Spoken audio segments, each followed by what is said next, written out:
3월 6일 수요일 매일 성경 묵상을 시작합니다. 오늘 함께 나눌 말씀은 마가복음 9장 14절에서 29절의 말씀입니다. 마가복음 9장 14절에서 29절의 말씀을 제가 봉독합니다. 이에 그들이 제자들에게 와서 보니 큰 무리가 그들을 둘러싸고 서기관들이 그들과 더불어 변론하고 있더라. 온 무리가 곧 예수를 보고 매우 놀라며 달려와 문안하거늘 예수께서 물으시되 너희가 무엇을 그들과 변론하느냐? 무리 중에 하나가 대답하되 선생님, 말 못하게 귀신 들린 내 아들을 선생님께 데려왔나이다. 귀신이 어디서든지 그를 잡으면 거꾸러져 거품을 흘리며 이를 갈며 그리고 파리해지는지라. 내가 선생님의 제자들에게 내쫓아달라 하였으나 그들이 능히 하지 못하더이다. 대답하여 이르시되 믿음이 없는 세대여, 내가 얼마나 너희와 함께 있으며 얼마나 너희에게 참으리요. 그를 내게로 데려오라 하시매 이에 데리고 오니 귀신이 예수를 보고 곧 그 아이로 심히 경련을 일으키게 하는지라. 그가 땅에 엎드러져 구르며 거품을 흘리더라. 예수께서 그 아버지에게 물으시되 언제부터 이렇게 되었느냐 하시니 이르되 어릴 때부터니이다. 귀신이 그를 죽이려고 불과 물에 자주 던졌나이다. 그러나 무엇을 하실 수 있거든 우리를 불쌍히 여기사 도와주옵소서. 예수께서 이르시되 할 수 있거든이 무슨 말이냐? 믿는 자에게는 능히 하지 못할 일이 없느니라 하시니 곧 그 아이의 아버지가 소리를 질러 이르되 내가 믿나이다. 나의 믿음 없는 것을 도와주소서 하더라. 예수께서 무리가 달려와 모이는 것을 보시고 그 더러운 귀신을 꾸짖어 이르시되 말 못하고 못 듣는 귀신아, 내가 네게 명하노니 그 아이에게서 나오고 다시 들어가지 말라 하시매 귀신이 소리 지르며 아이로 심히 경련을 일으키게 하고 나가니 그 아이가 죽은 것 같이 되어 많은 사람이 말하기를 죽었다 하나 예수께서 그 손을 잡아 일으키시니 이에 일어서니라. 집에 들어가시매 제자들이 조용히 묻자오되 우리는 어찌하여 능히 그 귀신을 쫓아내지 못하였나이까? 이르시되 기도 외에 다른 것으로는 이런 종류가 나갈 수 없느니라 하시니라. 아멘. 어제 말씀드렸지만 하나님께서 우리에게 특별한 체험을 하게 하시는 이유는 더 큰 일에 충성하라고 하시는 뜻이 있습니다. 제자들이 변화산 정상에서 다른 이들은 결코 체험하기 힘든 특별한 신비 체험을 하게 하신 이유는 주님을 위한 고난에 기꺼이 동참하는 믿음을 가지라는 뜻이었습니다. 그렇게 변화산에서 영원히 살고 싶을 정도로 신비한 영적 체험을 하였지만 주님은 더 이상 산에 머무르지 아니하시고 산 아래로 곧바로 내려오셨습니다. 제자들은 좀 더 머무르고 싶은데 그런 제자들의 마음은 아랑곳하지 않고 산 아래로 내려오시는 주님이 제자들에게서는 조금은 야속했을지도 모릅니다. 그런데 곧이어 왜 주님이 서둘러 산을 내려오셨는지 그 이유를 알게 되었습니다. 변화산 바로 아래 마을 쪽에서는 산에 올라가지 않았던 다른 제자들과 서기관들을 포함하여 많은 무리가 논쟁을 벌이고 있었습니다. 예수님이 산에서 내려오셔서 그곳에 나타나신 것을 보고 모여있던 무리들이 달려와 주님께 이렇게 문안합니다.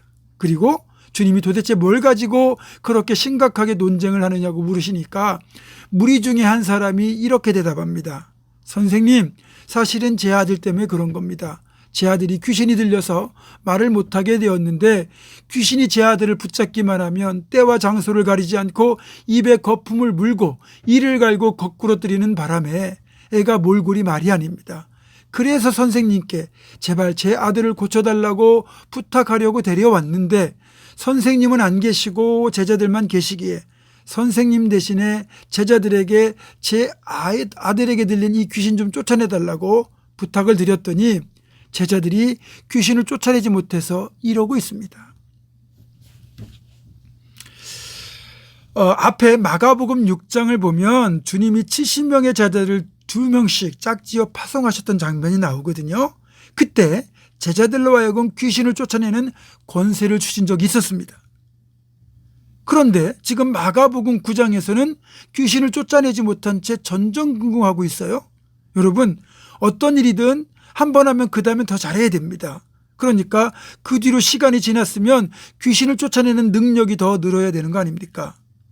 귀신을 쫓아내는 걸 한자로 축사라고 해요. 이 축사는 철저히 우리의 믿음과 연관되어 있습니다. 하나님께서 성령으로 나와 함께 하신다는 그 믿음이 악령의 졸개인 귀신을 쫓아낼 수 있는 겁니다. 그렇다면 제자들은 마가복음 6장과 9장 사이에 믿음이 성장한 게 아니라 오히려 퇴보한 것이다 라는 결론이 도출됩니다. 그러니까 주님이 불같이 화를 내신 거죠. 믿음이 없는 세대여, 내가 너희와 얼마나 함께 있으며 얼마나 너희에게 참으리요. 여러분, 가르치면 좀 성장해야 되는 거잖아요. 달라져야 되는 거잖아요. 그런데 제자들은 전혀 성장하지도 않고 달라지지도 않고 오히려 퇴보합니다. 주님이 얼마나 속이 답답하시겠어요. 여러분도 제 자녀들이 제대로 안 따라주면 답답하죠. 혹시 지금 우리의 모습은 그런 주님의 속을 답답하게 만들고 있는 것은 아닙니까? 반성할 대목이죠. 이제 주님은 귀신 들린 아이를 데려오라 하시고 그 아이를 주님 앞에 데리고 오니까 이 아이 속에 있는 귀신이 주님을 보자마자 심하게 경련을 일으키고 땅에 엎드려져 대굴대굴 구르게 만들고 거품을 흘리게 만듭니다. 이 아이 속에 있는 귀신이 발악을 하고 있는 거죠. 예수님이 이제 아이 아버지에게 묻습니다. 언제부터 이렇게 되었느냐? 어릴 때부터 그랬습니다. 귀신이 발작하면 불에도 뛰어들고 물에도 뛰어들고 그럽니다. 무엇을 하실 수 있거든 제발 좀 도와주십시오. 그런데 주님이 이 아이 아버지의 말을 듣고 다시 화를 내십니다. 할 수 있거든이 무슨 말이냐? 믿는 자에게는 능치 못할 일이 없느니라. 자, 이게 무슨 말입니까? 지금 이 아이의 아버지의 말은 주님의 능력을 지금 의심하고 있는 겁니다. 당신의 제자들을 보니까 당신도 별 볼 일 없을 것 같기도 한데 그래도 모르니까 혹시 할 수 있는 능력이 있다면 날 좀 도와주시오. 이런 뜻이었거든요. 주님의 입장에서는 당연히 기분이 상하죠. 주님을 믿지도 못하면서 어떻게든 도와달라는 식이거든요. 예수님의 말을 듣고 그제야 아이의 아버지가 자신의 잘못을 깨닫고는 납작 엎드립니다. 제가 무조건 믿습니다. 제발 나의 믿음 없는 걸 도와주십시오. 예수님께서 아버지의 말을 받아주셨고 이제 아이에게 들린 더러운 귀신을 꾸짖으셨습니다.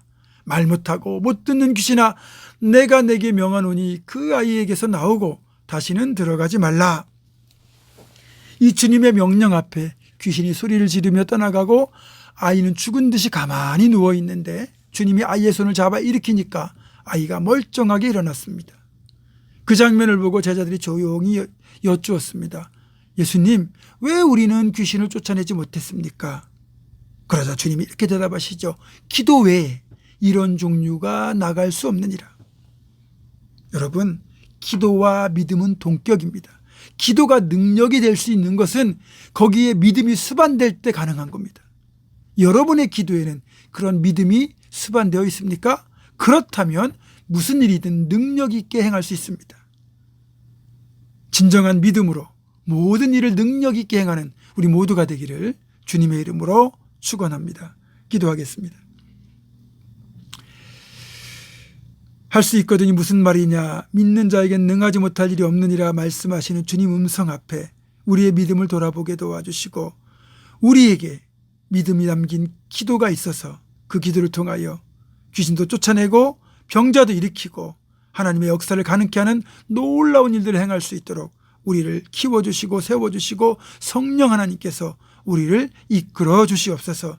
그리하여 진정한 믿음으로 모든 일을 능력으로 행하는 우리 모두가 되기를 간절히 원하옵고 예수님의 이름으로 기도하오며 이제는 우리 주 예수 그리스도의 은혜와 하나님의 사랑과 성령의 교통하심이 믿음으로 모든 일을 능력 있게 행할 것을 결단하는 사랑하는 모든 성도들 이들의 삶과 가정과 생업과 앞날과 우리 교회 위에 지금부터 영원토록 함께 하시옵기를 간절히 축원하옵나이다.